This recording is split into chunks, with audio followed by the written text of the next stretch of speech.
The snow began sometime in the early afternoon. You didn't notice the exact moment it started. You were deep in the stacks at the time, reorganizing the shelf along the north wall where someone, you suspect it was you months ago, had shelved an entire collection of botanical volumes under maritime history. It happens.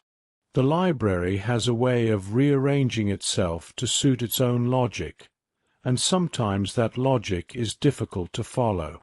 But at some point you looked up, and the high window at the end of the aisle was pale and soft and white, and the flakes were coming down in long, slow curtains, and you stood there for a moment longer than you meant to, just watching.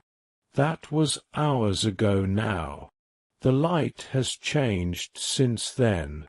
The grey afternoon has deepened into something darker, something that feels less like afternoon and more like the particular quiet of early winter evening, that hour when the world outside seems to pull its coat a little tighter and draw its curtains and settle in.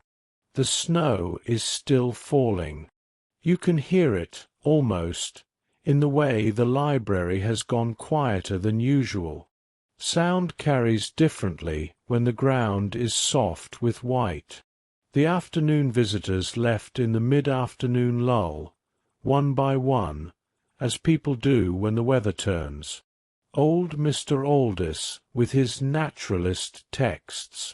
A young woman from the Ink Quarter, whose name you keep meaning to learn, who comes every few weeks and always picks something from the travel section and reads by the window for an hour before taking the book home. A man you don't recognize, a visitor to the town, you think, lodging at the Thistle and Tide perhaps, who spent 2 hours in the maritime history section and left with a polite nod and nothing borrowed, which sometimes happens. You never mind. Not everyone comes for a book. Sometimes people come for a warm room and a reason to be somewhere with walls. You take a breath. The library smells tonight of old paper and wood smoke and the faint, sweet undertone of the beeswax you used this morning to treat the wooden shelves on the lower level. It is a good smell. It is the kind of smell that lives in your lungs comfortably, like something that has always been there. You are standing near the cast-iron stove in the corner of the ground floor, and the fire inside it has been burning since mid-morning, and by now it has settled into a deep, reliable warmth that reaches all the way to the reading chairs arranged near the tall windows. You can feel it from here, a low, steady heat that radiates outward in a way that makes everything within its reach feel slightly more possible. The kind of warmth that makes staying indoors feel like a gift rather than a circumstance. Bindle is already arranged in her preferred chair. She has been there since mid-afternoon, when the window she usually occupies, the east-facing one on the upper loft, where the morning light comes through, became less appealing than the fire. She made the journey down the stairs with great dignity, paused for a long moment in the middle of the floor to stretch in a way that communicated the full depth of her inconvenience, and then settled into the large chair nearest the stove with the absolute certainty of someone who has made a very correct decision. She hasn't moved since. Her breathing is slow and even. One paw is tucked under her chin. She is deeply, completely asleep. You watch her for a moment. There is something deeply reassuring about a sleeping cat. The absolute commitment of it. The way she has simply decided that this is where she is, and this is what she is doing, and the rest of the world can carry on without her. You could learn something from that, probably. The harbour bell rings the hour somewhere out over the water. The sound comes to you soft and muffled through the falling snow. 6 rings, each one slightly gentler than the last, as if the cold air is asking it to be quiet. 6 o'clock. The fishing boats that went out in the early afternoon will be coming in now, or will have come in already, their hulls pressing through the grey water of the harbour while the snow falls on their decks. You think about the dockmaster's office, the lamplight visible through those small square windows, the smell of strong tea and old rope. You are fond of the harbour in winter. You are fond of almost everything about Thistlewick in winter, if you are being perfectly honest, though you try not to say so too often because the people who have lived here their whole lives tend to look at you sideways when you express enthusiasm for grey skies and cold mornings. It is easy to be fond of grey skies when you have a library to retreat to. Before you move away from the window, you rest your forehead against the cold glass for just a moment. Not long, just a breath or two. The cold travels through the glass into your skin, and you feel it clearly, the contrast between the warmth of the library at your back and the cold winter darkness pressing in from the harbour.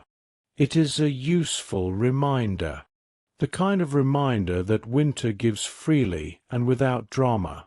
That warmth is something that exists because it is maintained, because someone banked the fire this morning and will bank it tonight, because the small daily work of comfort is its own form of attention, and it matters. You step back from the window. You move toward the reading desk at the centre of the ground floor, the old curved one, darker than the other furniture, worn smooth at the corners from years of hands resting against it. There is a lamp on the desk that burns with a soft amber light, and you adjust the wick just slightly, not enough to change anything much, just because it is a thing to do with your hands. The flame settles. The light pools warm and low across the open returns ledger, across the small wooden cup of pencils, across the half-eaten piece of shortbread you've been meaning to finish since noon. You pick up the shortbread. It is a little dry now, but the butter flavour is still there underneath, and there is enough sugar in it that it still tastes like something Fenwick's bakery made, which is to say it tastes like warmth. You set the ledger straight. The returns from this week are modest. A handful of naturalist texts brought back by old Mr. Aldous, who visits every Thursday and always smells of pipe smoke and iron filings. 2 volumes of sailing charts that someone requested months ago and has apparently finished with, and a slim collection of pressed flower illustrations that Della Greenmere borrowed in autumn and has been quietly extending the loan on, which you have noted in the ledger, but have no intention of following up on. The flowers are pressed beautifully in that book. They deserve to be borrowed. There is also a note tucked inside one of the returned naturalist texts. Not unusual. People often use whatever is to hand as a bookmark, and sometimes forget, and the library accumulates a quiet archive of forgotten slips, receipts, shopping lists, the occasional letter. This note is brief, in a small cramped hand, and says, "The part about the marsh orchid is wrong. I've seen 3 of them at the Bramble Edge in September." It is unsigned. You hold it for a moment, this small disagreement with a published book, left behind by accident or perhaps by intention, deposited here the way you deposit seeds. In case they're useful. You add it to the small box in the desk drawer where you keep such things, among the other quiet dispatches from the town's ongoing conversation with itself. You set the pencil down. The fire in the stove speaks softly. A small settling of wood, a low pop that sends a brief bloom of warmth outward, and then silence again, or not silence exactly, but the particular texture of a quiet library in winter. The sound of snow against the high windows. The infinitely patient sound of books on shelves. The long, even breath of Bindle in her chair. You realize, standing here behind the reading desk with your hands resting on the cool worn wood, that you are not in any kind of hurry at all. This is, you think, one of the best things about the library in the evening. The hours between the last afternoon visitors and the time you lock the door are yours in a way that no other hours quite are. Not empty hours. The library is never exactly empty, not with Bindle here and the fire and the presence of so many books, but unhurried ones, hours that belong to no task in particular, and therefore feel generous and wide. You decide to make tea. The small back room of the library, more of an alcove, really, tucked behind the staircase that leads to the loft, has a simple arrangement: a low table, a small iron kettle that hangs on a hook near its own modest hearth, a shelf with a handful of mismatched mugs, and a wooden box where you keep the loose-leaf tea. The hearth back here is smaller than the stove in the main room, but it has been burning since this morning too, and the back alcove is warm in a snug, close way, like a drawer left in the sun. You fill the kettle from the copper pitcher on the shelf. You filled it this morning from the pump in the alley outside, and the water is cool and clean, and hang it over the fire. Then you settle onto the low stool by the table and wait. Waiting for a kettle to boil is one of the underrated pleasures of winter. There is nothing to do. There is no productive use of these 2 or 3 minutes. The world has, for this small span, made it entirely impossible for you to accomplish anything, and so you sit with your hands wrapped together in your lap, and you listen to the faint sound of the harbour through the alcove's single small window, and you feel the warmth of 2 fires at once, the one in front of you and the one you can feel through the wall from the main room, and it is, in its modest way, perfect. The kettle begins to speak. First a low hiss, then a growing round sound that fills the alcove, and you reach for the tea-box and measure out a generous pinch of the dried chamomile and mint blend you put together at the end of autumn.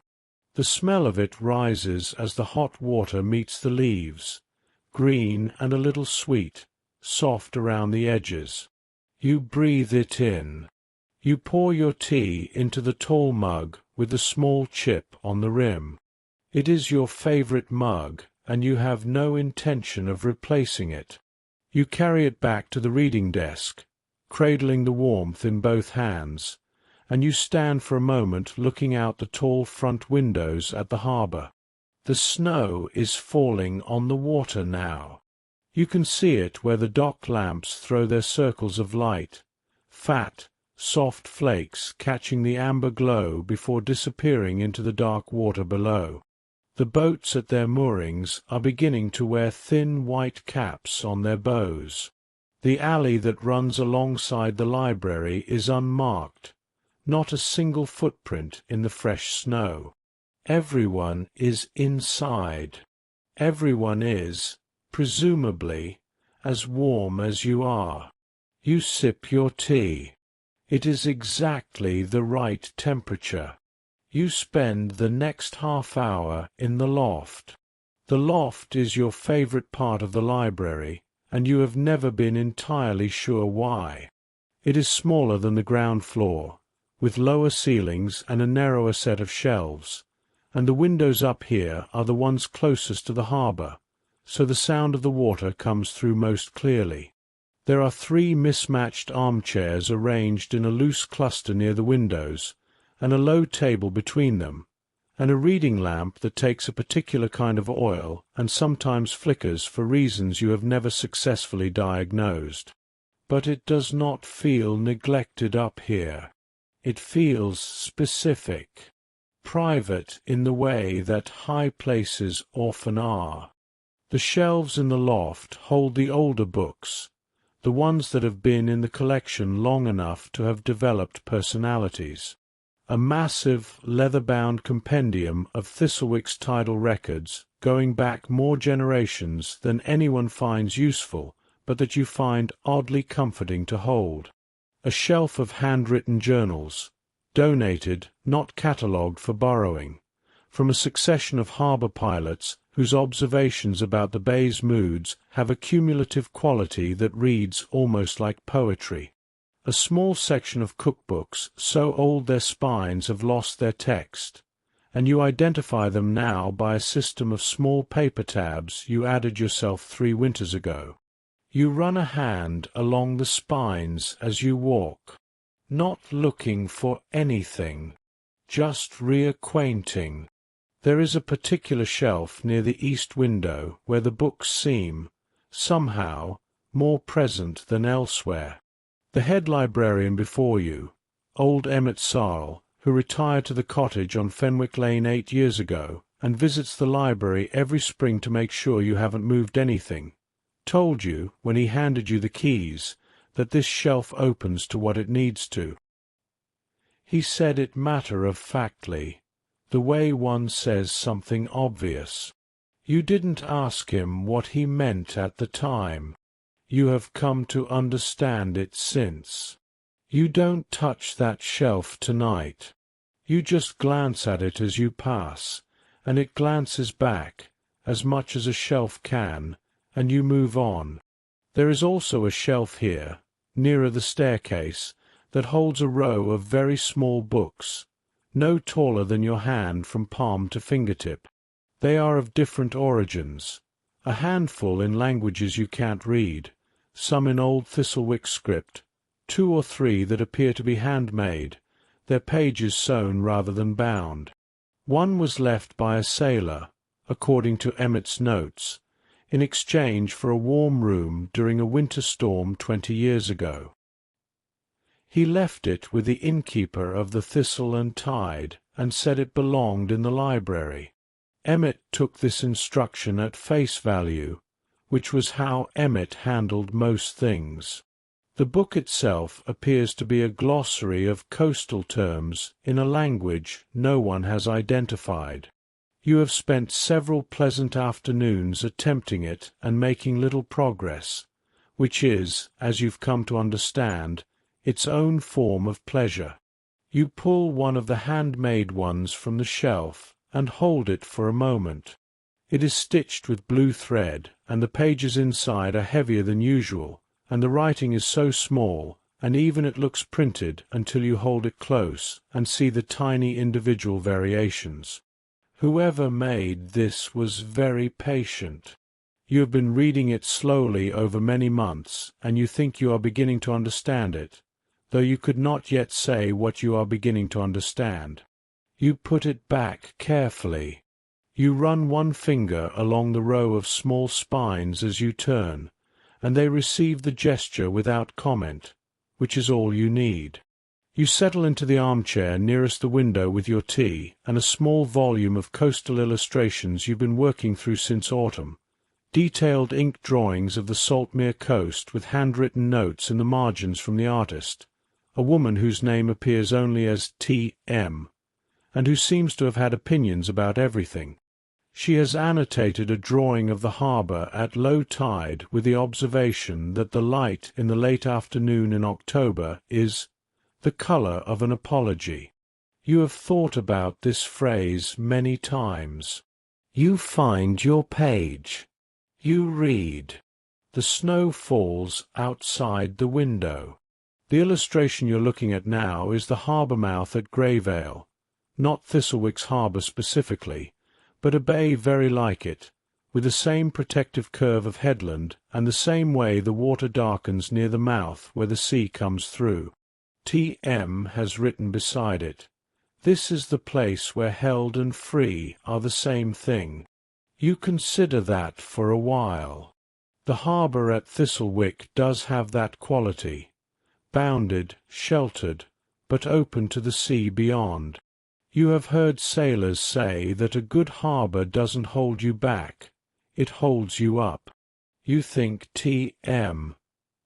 would have agreed. You turn another page. The next illustration is of the cliffs further up the coast, where the stone drops sheer to the water, and T.M.'s note here is simply, "Cold." Right. You appreciate the economy of that. Some things are exactly what they are, and a short sentence is the honest response. After a while, Bindle appears on the stairs. You did not hear her wake up, or descend from the main floor armchair, or navigate the staircase.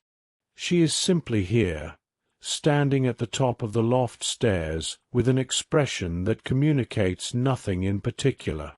She surveys the loft. She surveys you. She walks to the armchair diagonal from yours, circles it twice, and settles. "Hello," you say. She closes her eyes. You go back to your book. T.M. has written, beside a drawing of the cliffs at Grey Point, that the sea on winter mornings sounds like a house settling into itself. You think this is exactly right, and you feel warmly toward T.M., whoever she was. The lamp flickers once, settles, burns steady again. The harbour bell rings the half-hour. You hear the front door at 7:30. You hear it from the loft, the soft clunk of the latch, the particular resistance and then give of the old door, and then a gust of cold air that makes the lamp flicker again and travels all the way up the stairs and into the loft in a way that is less unpleasant than it sounds. Cold air, when you are warm, has a clarifying quality. It reminds you of the contrast. It makes the warmth better. You come down the stairs unhurriedly, Bindle not bothering to follow. Standing in the doorway, pulling the door shut behind her against the wind, is Marin Holst. She is unwinding a very long scarf from around her neck, one of those scarves that seems, in the unwinding, to produce more fabric than a single garment should reasonably contain. It is dark green and a little uneven along one edge, and you know, because she told you last autumn, that she knitted it herself, and that the uneven edge is the result of having started it in good light and finished it at night. She is shaking snow from her coat. "Evening," she says, when she notices you at the bottom of the stairs. "Evening," you say. "Cold out." It is. She hangs her coat and scarf on the hook near the door, the hook that has been there since before you came, and is slightly crooked, and holds coats at an angle that makes them look like they're listening for something. The square is already a few inches deep. Beautiful, though. She is still slightly rosy from the cold, the way people get in winter, not distressed, just polished. Her dark hair has a few snowflakes caught in it that haven't yet melted. "Tea," you offer. "I'd love some," she says, "if you've got it on. I can put the kettle on again. Don't go to any trouble on my account." "It isn't any trouble," you say, because it isn't. Putting the kettle on is one of the easiest things there is. You go to the back alcove, and she follows as far as the reading desk, where she settles onto the stool near the counter in the familiar way of someone who has sat there before. While the kettle heats again, you hear her moving through the low shelf of recently returned books near the desk, the quiet sound of her fingers on spines, the small sound of one being pulled out and replaced. "How's the harbour?" you call. "Quiet," she says. "The oldest boat came in late. I saw Pell walking up the dock with his whole face wrapped in wool." A pause.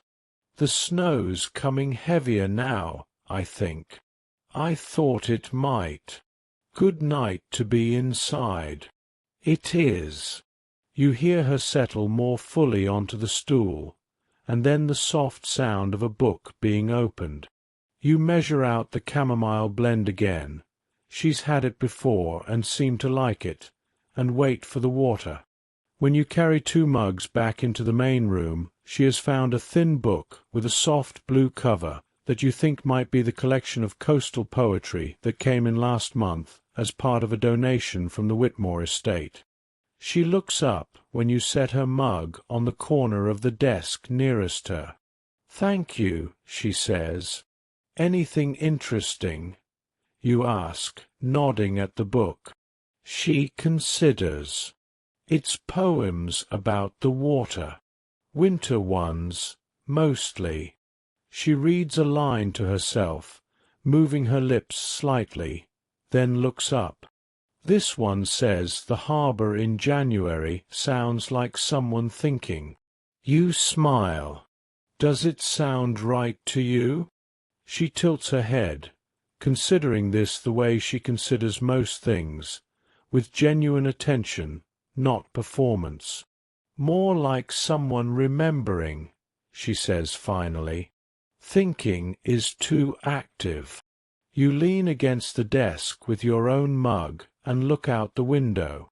The dock lamps are blurring slightly in the snowfall, their circles of light spreading and softening. The harbour water is very dark. Marin is right. It does look like remembering. Still and deep and turned inward. Are you looking for something tonight? You ask. Or just out of the snow? Both, maybe.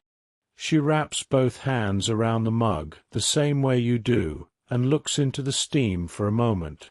I finished the book I was reading. The long one, the one about the cartographer. Did you like it? I did, she says. More than I expected to. I'm not sure what I want next. Something that doesn't go too fast. I think I have something, you say. She looks up with an expression that is easy and open and trusting in the way that patrons who love books tend to be when you say that. A slight widening, an alertness. You have always found this one of the best things about being a librarian. That small moment of being trusted to know. Let me think on it while you finish your tea, you say. It's up in the loft. No rush, she says, and opens the blue poetry book again, and settles in. You go back up to the loft and stand in front of the shelves. There is a particular book you're thinking of, a novel that came to you by a circuitous route, part of a lot purchased from an estate sale in a town up the coast 2 winters ago, and that you haven't been able to bring yourself to put in the lending catalogue properly because you keep thinking of the right person first. It is a quiet book. It concerns itself with a woman who spends a winter remaking a garden and thinking about her life, and not much happens in it, and the prose moves like someone walking slowly along a familiar road, and at the end you feel, rather than anything resolved, that you have been given a very good view of something. You find it on the 3rd shelf down, the one at eye level when you're sitting in the armchair, which is how you remember where everything is in this loft. It has a green cloth cover, slightly faded, with a title in gold letters that has worn to a warm suggestion of itself. You take it out and hold it for a moment. Yes, this is right. You come back downstairs and set it on the desk in front of Marin without saying anything. She puts the poetry book down and picks it up, reads the title, turns it over, opens to the first page and reads the first paragraph, lips still, and then closes it with a kind of careful respect that books deserve. Yes, she says. I thought so. She finishes her tea. You finish yours. The fire in the stove says something brief and warm. Outside, the snow is deepening. You can see it in the way the light from the dock lamps has shifted, the halos growing thicker and softer. I'll bring it back carefully, she says, sliding the book into the cloth bag she carries. I know you will. She puts on her coat and scarf, the scarf taking the expected amount of time, and pauses at the door. Are you here late tonight? A while yet, you say. It's a good night for it. She smiles. It is an easy, unhurried smile. "Good night, then." "Good night," you say. "Mind the square. It'll be slippery near the well." She nods and pulls the door open against the wind and goes out into the snow, and the cold air comes in for a moment, and then the door is shut and the library is quiet again. You stand at the desk for a moment, holding your empty mug, listening to the harbour bell ring the quarter hour. Bindle has appeared at the bottom of the stairs without your noticing. She is sitting in the middle of the floor, tail wrapped around her feet, watching the door. "She'll be all right," you tell her. Bindle turns to look at you with an expression that is entirely unreadable, and then goes to her chair by the stove and gets back in it. You rinse the 2 mugs in the back alcove, yours and the one Marin used, and hang them on their hooks. The back alcove feels pleasantly used now, the kettle still warm from 2 rounds of tea, the smell of chamomile lingering in the close air. You stand for a moment in the alcove's small warmth. Through the single small window here you can see the alley alongside the library. The snow has covered the alley cobblestones completely. You can still see the raised edges of each stone as a gentle topography beneath the white, but the seams between them have been filled. A cat, not Bindle, a different one, grey, that you've seen before but don't know by name, is picking its way along the base of the far wall with the peculiar fastidious gait of a cat navigating snow. Each paw lifted high and placed with consideration. You watch it make its way to the end of the alley and disappear around the corner. Good luck, you think, though you're not sure it needs it. Cats in Thistlewick seem to know what they're doing. You refill your tea for the 3rd time. The evening has a particular quality now, one of those winter evenings that seems to take its time getting from one hour to the next, in the best possible way. The world outside the library is white and quiet and soft. The fire is settled and sure of itself. You have a fresh mug of tea and no pressing task, and the books on the shelves around you seem, in their collective way, to be in good spirits. You spend some time at the desk with the cataloguing work that has been accumulating for the past several weeks. The donations from the Whitmore estate included a great number of books, more than you expected and more variety, and you have been working through them slowly, giving each one the time it deserves. There are several tonight that you've been looking forward to examining properly.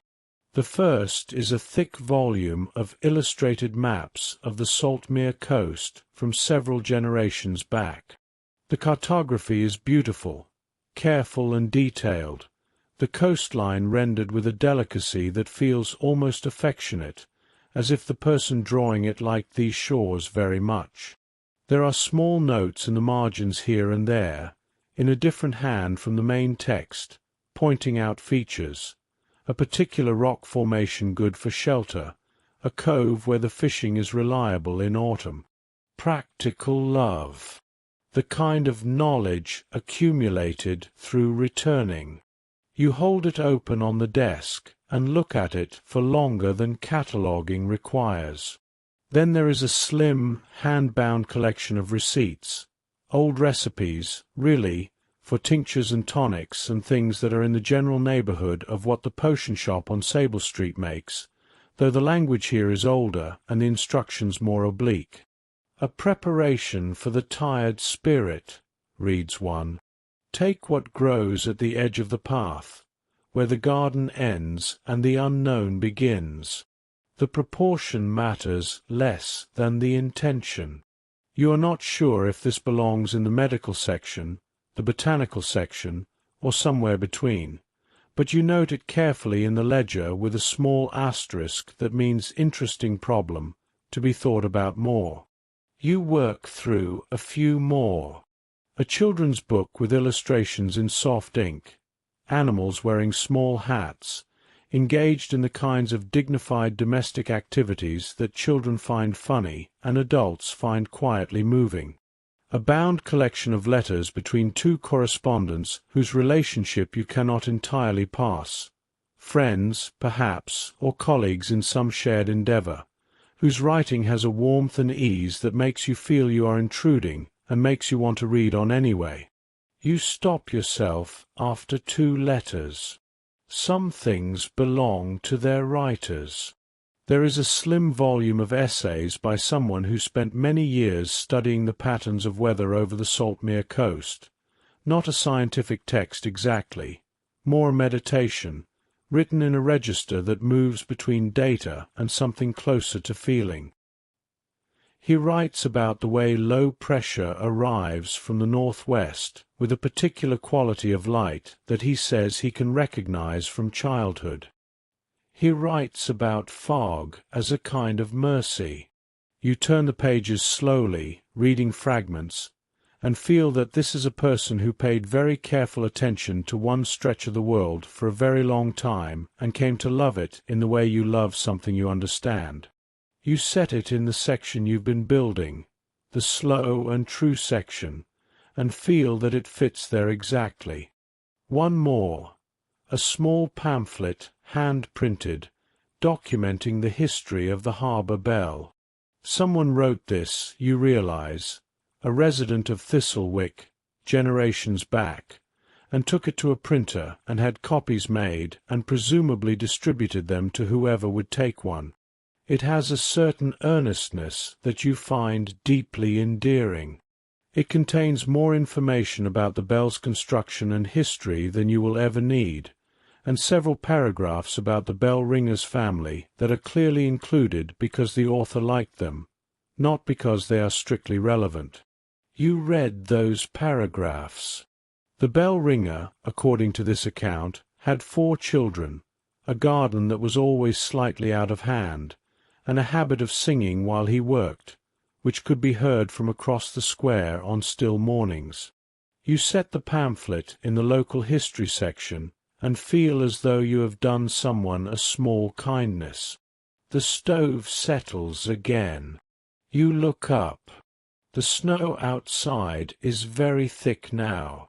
The window that faces the harbour is almost entirely white at the edges, the snow piling gently on the sill outside. Through the middle of the glass, where the warmth from inside has kept a clear pane, you can still see the dock lamps. They look very far away. They look warm. Bindle makes a small sound in her sleep, a brief murmur, a tiny contraction of her pores, and then she settles again into absolute stillness. You watch her for a moment, reassured by the rhythm of her sides moving. The door opens again. This time it is Oswin Fenwick. He is a man who moves carefully, the way people do when they've learned that the world is full of small obstacles, and a little patience goes a long way. He is older than you by at least 3 decades, with white hair and a face that has been outdoors in all weather for most of its years, and he carries a walking stick that he uses more from habit than necessity. He is wearing a heavy wool coat of the dark brown kind that has probably been in his family for several generations, and he is dusted with snow from the walk down Fenwick Lane to the harbour. "Evening," he says, and his voice is a low, steady thing, like water moving over smooth stones. "Mr. Fenwick," you say, "come in and get warm." He does, though he pauses to stamp the snow from his boots with great thoroughness before crossing the threshold. He is always careful about the floors.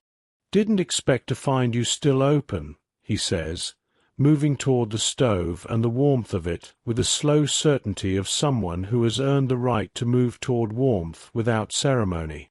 "I usually keep it open until 9 in winter," you say, "if I'm here anyway." He nods, holding his hands out toward the stove.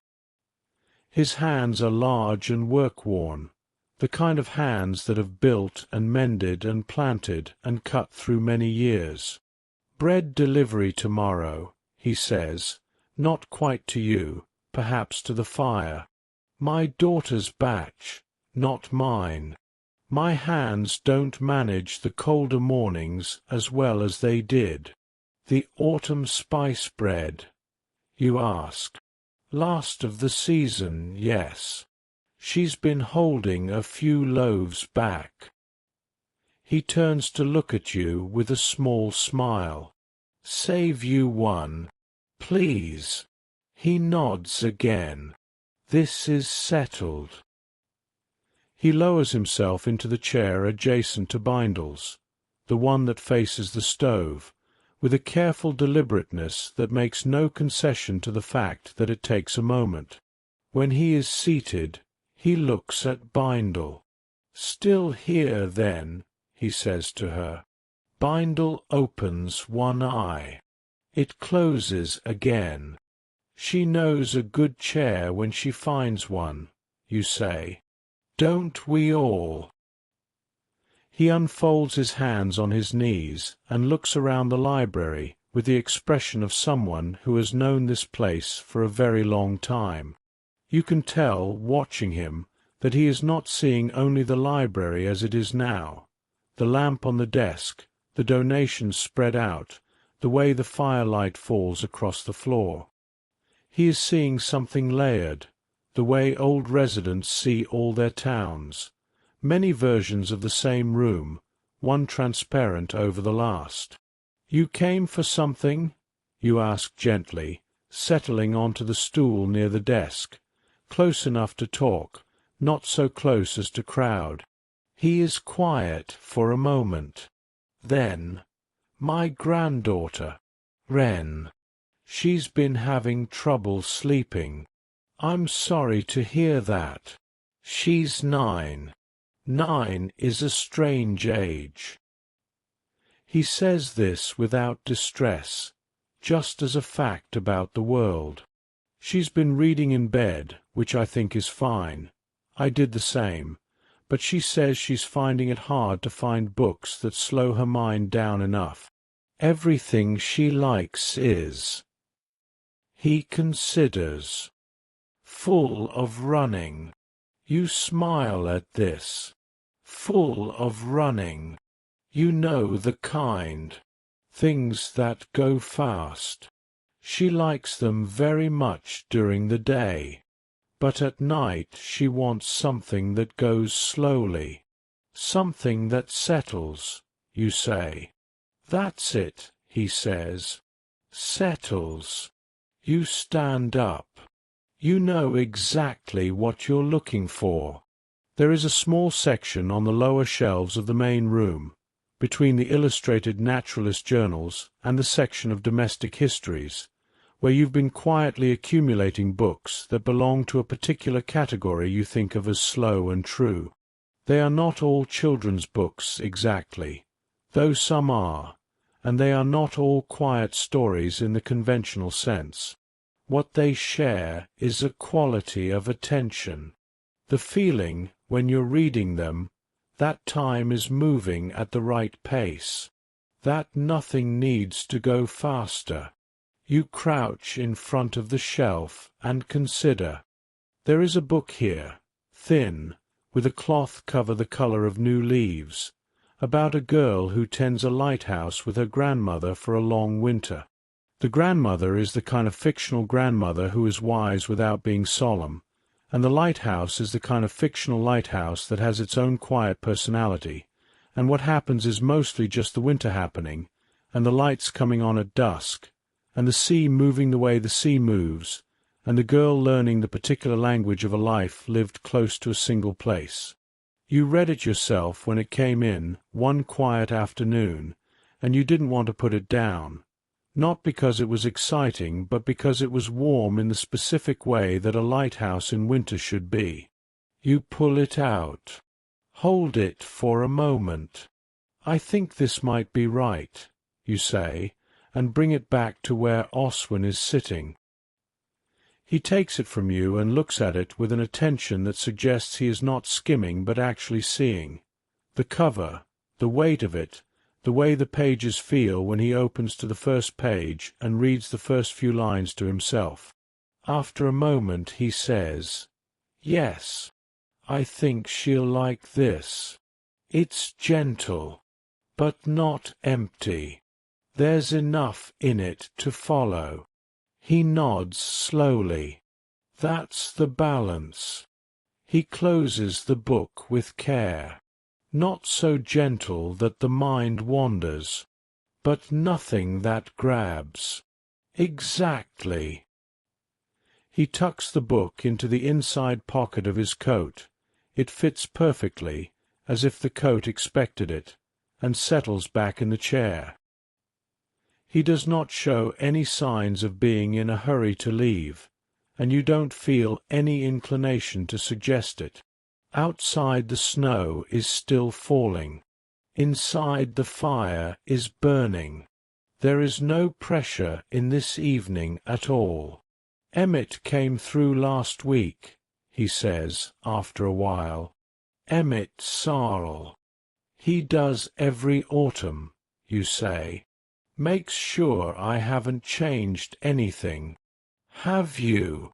"The chairs in the loft," you say. "I moved them a few inches closer to the window." Oswin appears to consider the gravity of this. "And what did he say?" "He said the light was better from that angle." A quiet sound from Oswin, not quite a laugh, but something in the vicinity. That sounds right. He is quiet for a moment. He talks about this place, often. He's happy you're here. You feel, at this, something warm and uncomplicated. "I'm glad," you say, and mean it simply. He stays for another quarter-hour or so, comfortable in the chair, occasionally offering small observations about the town in the particular unhurried way of someone who has no destination more pressing than home. He mentions that the ice on the harbour's edges came in earlier than usual this year. He mentions that the Market Square oak has been creaking in the wind lately, which it always does in winter, which he always finds reassuring. It means the tree is still moving and not frozen solid. He mentions that his daughter has been trying a new recipe for the honey cakes that involves something she learned from Della Greenmere's mother, and that the results are promising but not yet perfected. He mentions, after a small pause during which he seems to be deciding whether to say it, that Wren has been having more good nights than bad ones lately, that she drew a picture of the harbour last week and taped it above her bed. "The boats," he says, "are very round. She's still working on the hulls." He says this with a quiet pride that is not performance, just the simple expression of a grandfather watching someone learn. You listen to all of this with genuine pleasure. This is another thing about being a librarian. People tell you things, not necessarily important things or dramatic things, mostly just the texture of their lives, the minor observations, the small accumulations of days. You have come to understand that this is its own kind of information, and that it matters, and that the library somehow makes it possible. There is something about this building, its age, its accumulated quiet, the particular gravity of its shelves, that makes people feel they can speak without consequence. You find yourself telling him, in return, about T.M. and her coastal illustrations, the way she annotated the harbour at Greyvale. He listens with the same attention he gives everything, his large hands folded on his knees. "That's the kind of book Wren will want in 10 years, he says. "I'll keep it for her," you say. He looks at you with an expression that is brief and certain. Good. The harbour bell rings 8 o'clock. Oswin rises from the chair with the same careful deliberateness with which he sat down, and picks up his walking stick from where it rests against the wall. "I'll have the bread sent," he says, at the door. "No need to send it," you say. "I'll stop by." He nods, approving. "Come in the morning, then. There'll be tea." "I will," you say. He goes out into the snow, pulling his coat close, and you watch him through the window as he moves across the harbour front, unhurried, deliberate, his dark coat and white hair going softer in the snowfall until he turns the corner and is gone. The library is quiet for a long while after that. You go back to the cataloguing, but slowly now, more looking than writing.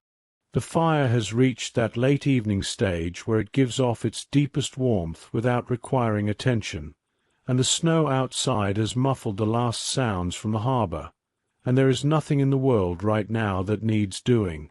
You go back to the cataloguing, but slowly now, more looking than writing. The fire has reached that late evening stage where it gives off its deepest warmth without requiring attention, and the snow outside has muffled the last sounds from the harbour, and there is nothing in the world right now that needs doing. The cataloguing work tonight is more meditation than task. You pick up each book from the returns pile with both hands and hold it for a moment before noting it down. There is an old habit in this, something Emmett Sarl passed along in his practical, sideways way, when he was training you in the library's particular way of doing things. He said once that a book deserves to be acknowledged before it's shelved again, not in any mystical sense, just in the basic sense that it was read, and now it is returning, and that is its own kind of small journey. He said it matter-of-factly, the way he said everything, and you took it matter-of-factly too, and now you do it without thinking. You pour the last of the chamomile and mint into your mug. It has been steeping too long and is slightly stronger than ideal, but you don't mind. You carry it to the tall window and stand looking out. The harbour front is empty, all white. The dock lamps are the only warm light in the scene, and they make the snow around them glow amber for a few feet and then give way to the soft dark. The boats at the moorings are covered in snow now. You can barely make out their shapes in the dark, just the faint lines of their hulls where the dock lamps reach. It occurs to you, standing here, that you love this town, not in a large way tonight, in a small, certain way. The way you love something when you are not trying to feel anything about it, when it simply comes over you quietly, like the warmth from a fire you didn't know you were standing near. You love the sound of the harbour bell. You love the creak of the loft stairs and the particular quality of Bindle's indifference and the worn smooth corners of the reading desk. You love that Oswin Fenwick walked through the snow tonight to find the right book for his granddaughter. You love that Marin Holst will go home and open her green cloth-covered novel and read the first paragraph she already read in the library, and then keep going, deeper in. You sip your tea. Outside, the snow keeps falling. At 8:30, the door opens one more time. It is Bramble Oast. You recognize him before the door is fully open. He is a large, quiet man, broad-shouldered in the way of someone who has carried things for most of their life, with a permanent air of good-natured calm. He runs the Thistle and Tide Inn and is, in your experience, one of the most consistently unflappable people in Thistlewick. He comes to the library not as often as Marin or some of the others, but reliably at the turn of each season, as if he checks in, the way one checks on something you want to make sure is still there. Tonight he is carrying, somewhat incongruously, a cloth-wrapped bundle from which a warm, fragrant smell escapes into the cold air he's brought with him. "I hope I'm not too late," he says. "Not at all. Come in." He sets the bundle on the corner of the reading desk. "Chowder," he says. "We had extra tonight. I thought you might not have had time for supper." You look at the bundle and feel a wave of something that is not quite hunger, though you realize now that he's right. You didn't eat supper, but something more like gratitude for being noticed. "Thank you," you say. "I didn't realize." "You never do," he says, without judgment. "Is that the kettle I smell?" "It's tea. The chamomile. Let me." "I'll get it," he says easily, the way a man says something when he's been in enough kitchens to be comfortable in one. He disappears to the back alcove, and you hear the familiar sounds: the water, the kettle settling on the hook, the box of tea being opened, and you unwrap the cloth bundle and find a clay pot with a sealed lid, and a small wrapped piece of bread for dipping, and a spoon. The chowder smell fills the corner of the library. Salt and cream and something deeply savory, the kind of smell that makes the whole body remember it has a body. Bramble comes back with 2 mugs. He sets yours near the chowder and takes his own to the chair opposite Bindle's, the one Oswin was in earlier, and settles himself. "I heard you had visitors earlier," he says. "Marin and Oswin Fenwick." He nods. "Oswin came in for a drink on his way back. Told me about the book for Wren." A small pause. "That was good of you. He did all the work," you say. "He knew what she needed. He knew what she needed. You knew where it was." He wraps his hands around his mug and looks around the library with the same quality of long familiarity you noticed in Oswin, the same layered seeing. "Is it warm enough in here for you? The fire's down. I was about to add a log. I'll do it." He stands before you can, and takes a log from the stack near the stove with practised ease, and opens the stove door, and sets the log in without ceremony. The fire speaks up immediately, a low, deep sound, and then a new warmth spreading outward. He closes the door and goes back to his chair. "Thank you," you say again. "Don't mention it. You eat the chowder. It is everything its smell promised, warm all the way down, thick and rich, and exactly what a winter evening requires." Bramble drinks his tea and doesn't feel the need to fill the silence, which is one of his better qualities. The fire builds. Outside, snow. After a while he says, "I've been thinking about getting something to read. Not the kind of thing you read for anything in particular. Just something to have in the evenings. What do you tend to like?" He considers this with the same seriousness that Oswin brought to his request, which you appreciate. Some people come in knowing exactly what they want. Others know more about what they feel than what they read. Bramble is the second kind, and you have found that second-kind patrons are often the most interesting ones to help. "Things that feel like they took their time," he says finally. "You know, where you can tell that nobody was in a hurry when they wrote it. You think for a moment. Then, come with me." You lead him to the north wall, the wall you were reordering when the snow started, which feels like a very long time ago, and also like this afternoon. You stop in front of a section that spans several shelves, where the books are arranged not by subject or author, but by a quality that is harder to name. You know it when you see it in a spine, something in the weight of the binding, the texture of the cover, the slight give when you pick it up. Books that took their time. You pull out 3 and hand them to him one at a time.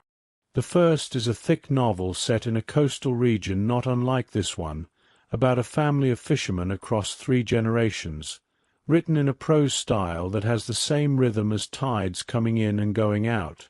You feel it more than you hear it, the breath of the thing.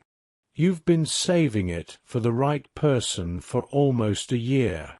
The second is a memoir, slim, by a woman who spent 40 years keeping a garden, and who writes about the garden the way some people write about people they love, not abstractly or poetically, but with specific attention, noting which plant did what in which year and why it mattered, and the cumulative effect of all these specific things is something that feels, at the end, very large. The third is a collection of linked stories set in a harbour town, where each story is told from the perspective of a different person who lives there, and the town itself accumulates across the stories the way you accumulate anything over time, in small additions, each one small in itself, together making something whole. Bramble holds all 3 and looks at them for a moment. He opens each one to the first page, reads a paragraph, closes it. There is something attentive and patient in the way he does this that makes you feel, again, that familiar warmth of being trusted. This one, he says finally, holding up the third, the linked stories, and maybe this one after. He holds up the garden memoir. Those are a good pair, you say. He tucks them under his arm. What do I owe you? Nothing, you say. Just bring them back when you're done. He nods. I'll have them back in spring. I'm slow. Spring is fine. He finishes his tea and stands, and there is a moment when he looks around the library in the way of someone not quite ready to leave. Not because there is anything left to do, but because the room is very pleasant, and the snow is still coming down, and for a moment leaving seems like an unnecessary thing. He turns, once, to look at the shelf you were standing at when you found his books. "There's more on that shelf?" he asks. "There is. But those are the ones for this winter."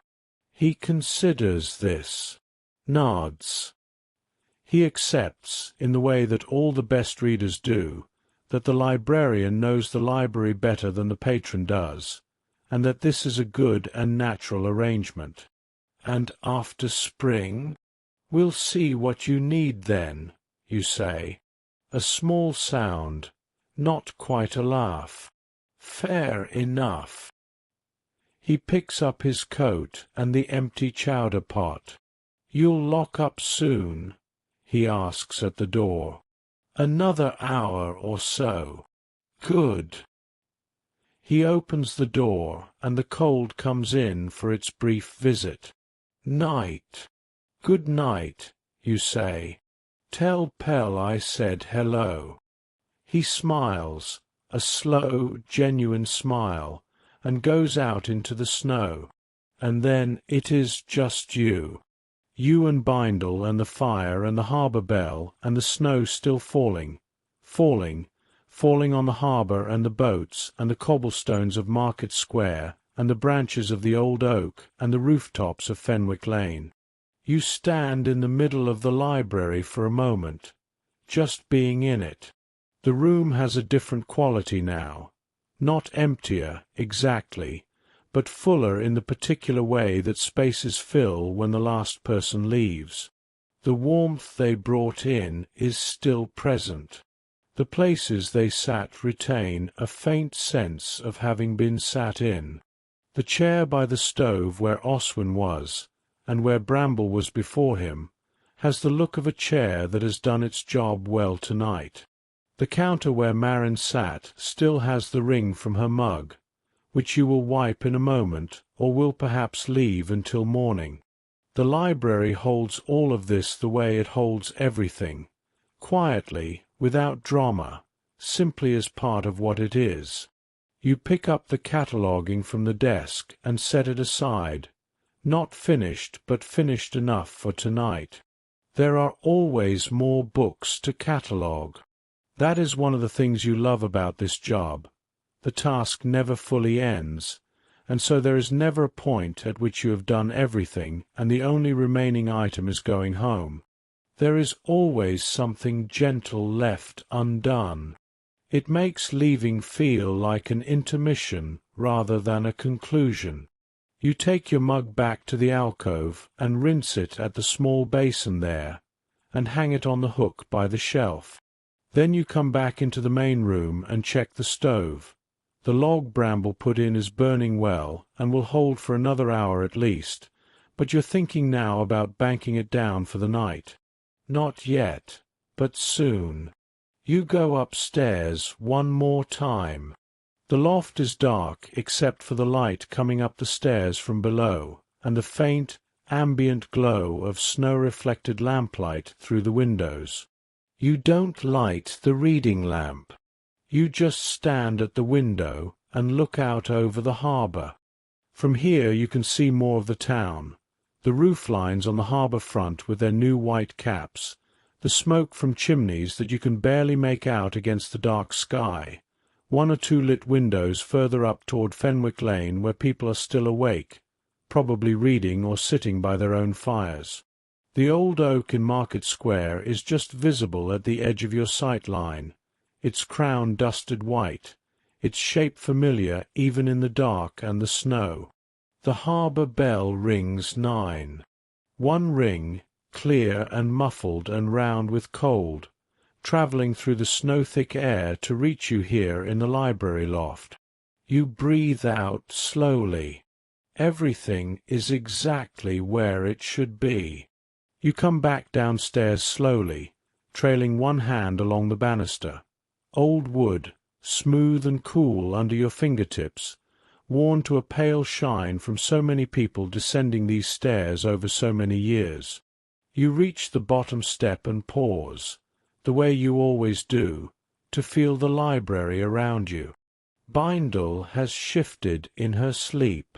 She is now curled in a tighter circle, her tail tucked in around her face, which means she is genuinely cold and has decided to address it. You cross to the stove and open the door and check the fire one more time.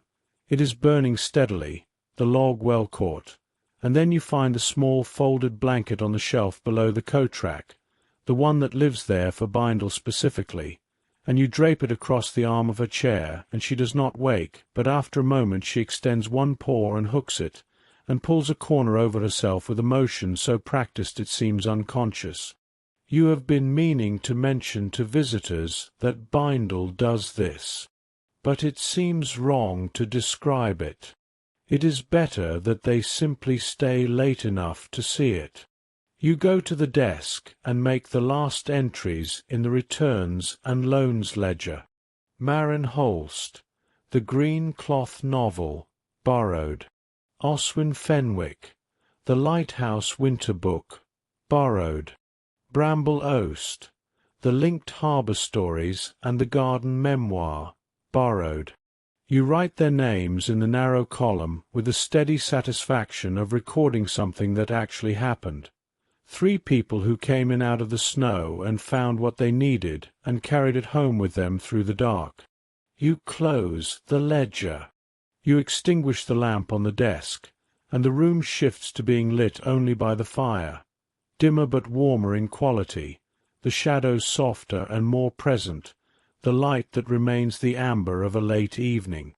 The shelves along the walls recede into themselves, the spines barely readable, the books becoming shapes rather than titles. The room becomes less a library and more a room. Still good, perhaps better, this way. You gather your coat from the hook. You hang it there at the start of each day, and put it on slowly. Pull on your gloves. The wool is soft and slightly rough at the fingertips in the way of well-worn gloves. At the door you stop and look back. The fire in the stove. Bindle's small form in the chair, the corner of her blanket just visible. The shelves of books in their soft-lit dimness. The reading desk, cleared. The 2 mugs drying on the rack in the back alcove. The creak of the building settling in the cold, a sound not unlike the old oak, a sound that means the building is still moving and not frozen solid. Everything is where it should be. You pull the door open. The cold comes in, clean and sharp, smelling of snow and brine and something faintly sweet from wherever Fenwick's bakery is already starting tomorrow's loaves, and you step out. The harbour is white and still. The snow has eased to a fine, slow fall now, the large flake, deliberate snow that seems to come down one at a time, each flake choosing its place. The dock lamps throw their amber circles, broader now in the settling quiet. Your boots press into the snow, and the sound they make is the particular soft crunch of fresh powder, a sound that has no parallel, that exists only in these specific conditions and nowhere else in the world. You lock the door behind you. The key turns with the smooth certainty of a lock that knows your hand. You stand for a moment on the step, looking at the harbour. The boats at their moorings are snow-covered and still. The dark water between them is perfectly unruffled. Somewhere further up the dock a rope creaks against a cleat, and the sound travels through the cold air and reaches you clearly. Somewhere beyond the harbour front, barely audible, a chimney is releasing a thread of smoke that goes straight up into the dark sky, straight as a plumb line, which means the air is very still and very cold. You look up. The sky is overcast, but the snow has thinned enough that you can see, very faintly, the suggestion of something behind the clouds. Not stars, not yet, but a hinting brightness that might be the moon, covered and distant, but still there. It is the sort of sky that will be clear by morning, you think. Or you hope. You put your hands in your pockets and stand a moment longer. The snow under your boots makes the softest possible sound as you shift your weight. Not a crunch, but a compression, a yielding. The air smells of the harbour and cold stone and the particular cleanness that comes after snowfall, when the town has been washed white and everything holds still as if surprised by its own quietness. Your breath makes small clouds that drift away to nothing. Somewhere further along the harbour, a single light is still burning. In the dockmaster's office, probably, where someone always stays late during snow to keep the lamp in the harbour mouth lit. A responsible, modest vigil. The kind of thing that holds a town together. Someone always staying a little longer, keeping watch over what matters, not from drama, but from habit and care. The harbour bell rings the quarter hour. It rings out over the water, over the harbour and the boats and the white rooftops and the cobblestones and the old oak in the square and the lanes winding up toward the mountains, and it rings over you standing on the library step looking at the harbour, and the sound carries and fades and carries, and then it is gone. But it has been. And the library is behind you, the fire burning, Bindle asleep in her chair with her corner of blanket, and the books on their shelves breathing their quiet breath, and the loan's ledger closed with tonight's names inside. You take one slow breath of cold winter air, and you begin to walk home through the snow. The path takes you along the harbour front. You always go this way, even when it's longer, because the harbour at night is worth the detour, and the snow underfoot is unmarked except for your own footprints going forward. The dock lamps light your way. Somewhere a boat shifts against its ropes, and the wood and the rope make their old conversation. You pass the mouth of the alley beside the library and glance at the library's side window, the small one that looks into the back alcove, and you can see the faint orange glow of the hearth through the glass. It will burn for another few hours, safe and measured, and in the morning when you come back the building will be cooler but not cold.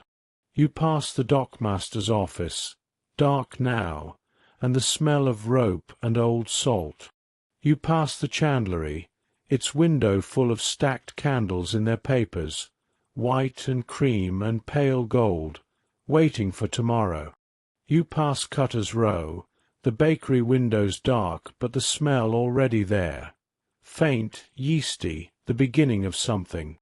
You pass the narrow lane that leads down to the boat repair yard, which is empty and covered in snow, the wooden frames of 2 boats in progress visible as dark shapes under white. The smell of sawdust lingers even in the cold, pine resin and the dry sweetness of worked wood. The boats under repair look patient. They are becoming what they will be. There is no hurry in it. You stop for a moment and look at them. 2 boats, mid-construction, wearing snow on their unfinished hulls. In spring they will be in the water. In summer they will be rounding the Grey Vale headland with the salt air coming over their bows. For now they are here, in the dark, in the snow, accumulating their future in the quiet way that things accumulate it. You find this very comforting.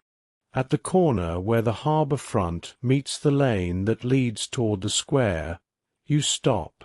The square is beautiful.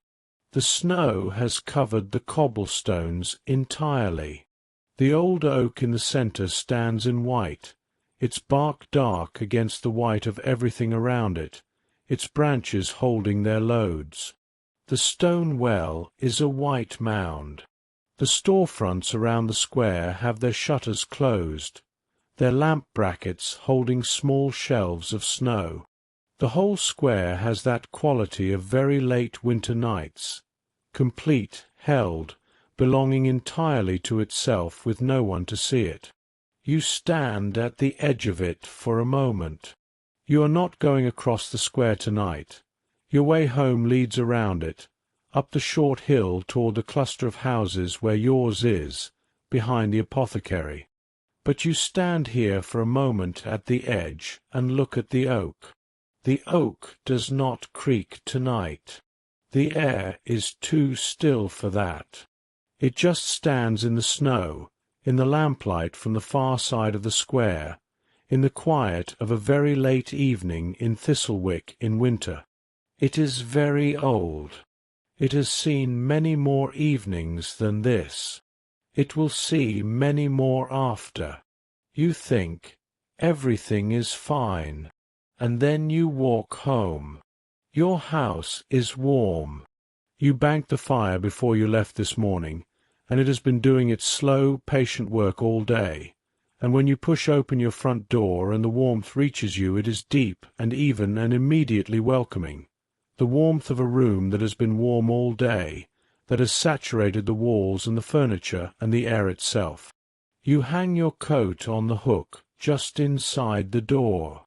Pull off your gloves and set them on the shelf. You are already feeling, in your hands and feet, the particular gratitude of coming indoors from the cold, the easing, the softening, the blood finding its way back into the fingertips. You poke the fire briefly and add a small log, not to build it up, but to keep it going through the night. The log catches quickly, burning with a low, steady sound. The room smells of wood smoke and, faintly, of the dried herbs hanging in the kitchen, lavender and rosemary that you gathered in autumn and tied in bunches from the beam, because it seemed like the right thing to do with autumn herbs, and because it makes the kitchen smell like the apothecary across the square in the best possible way. There is a smell of the dried orange peel you set on the back of the stove to warm 3 evenings ago, and forgot about, but that has been slowly releasing something sweet and faintly spiced into the air ever since. You fill a glass of water from the pitcher on the kitchen shelf, and stand for a moment drinking it slowly. The water is cool and clean. After the warmth of the library and the cold of the walk home, it is exactly what your body wants without your having known it wanted it. You sit down in the chair nearest the fire. The house is quiet around you. Outside, the snow is still falling, though gently now. You can see it through the window, fine and unhurried, each flake visible in the lamplight from the street. The town is entirely still. The harbour bell will ring the half-hour soon, and then the hour, and then the hours will count themselves down toward dawn, but those are future hours, and they can wait. You take off your boots and set them by the door. You think about Wren Fenwick, 9 years old, somewhere up on Fenwick Lane with a new book inside her grandfather's coat pocket, which he will take out and hand to her tonight when he gets home. You think about how she will hold it and look at the cover, the soft green of it, and read the first line. You think about the lighthouse in that story, the light coming on at dusk, the sea moving below. You think about her reading by lamplight while the snow falls outside her window, her mind slowing, the thoughts coming less quickly, the warmth of the house and the story and the night doing their patient work.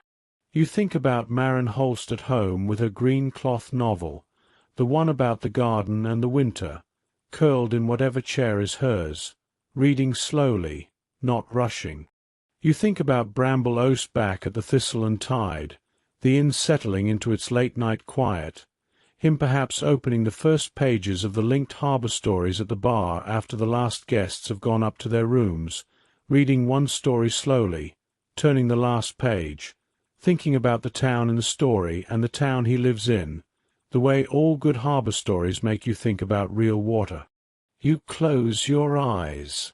The fire speaks. A low, warm sound, deeply familiar. Outside, the harbour bell rings the half-hour.